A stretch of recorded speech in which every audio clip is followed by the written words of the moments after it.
Okay, so full disclosure.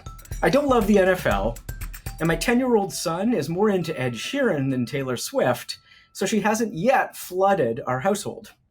However, when one of the most famous people in the world is caught in a deepfake porn attack driven by a right-wing conspiracy theory, forcing one of the largest platforms in the world to shut down all Taylor Swift-related content, well, now you have my attention. But what are we to make of all this? First thing I think is it shows how crazy this US election cycle is going to be.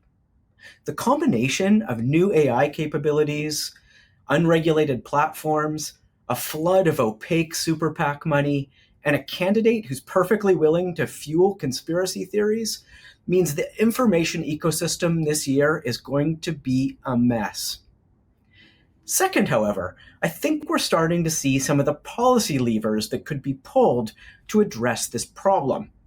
The Defiance Act, tabled in the Senate last week, gives victims of deepfakes the right to sue the people who created them. The Preventing Deepfakes of Intimate Images Act, stuck in the House currently, goes a step further and puts criminal liability on the people who create deepfakes.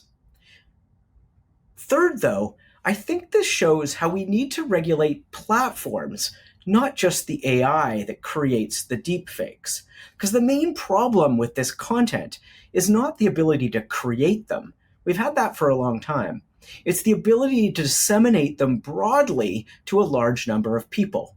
That's where the real harm lies.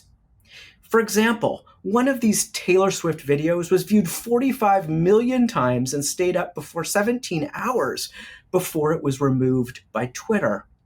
And the hashtag Taylor Swift AI was boosted as a trending topic by Twitter, meaning it was algorithmically amplified, not just posted and disseminated by users.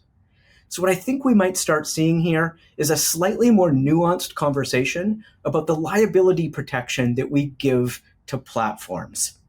This might mean that they are now liable for content that is either algorithmically amplified or potentially content that is created by AI. All that said, I would not hold my breath for the US to do anything here. And probably for the content regulations we may need, we're going to need to look to Europe, to the UK, to Australia, and this year to Canada. So what should we actually be watching for? Well, one thing I would look for is how the platforms themselves are going to respond to what is both now an unavoidable problem and one that has certainly gotten the attention of advertisers. When Elon Musk took over Twitter, he decimated their content moderation team.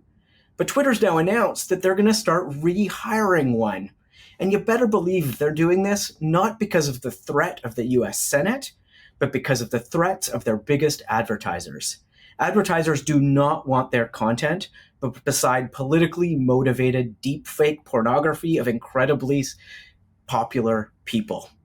So that's what I'd be watching for here. How are the platforms themselves going to respond to what is a very clear problem, in part as a function of how they've designed their platforms and their companies? I'm Taylor Owen, and thanks for watching.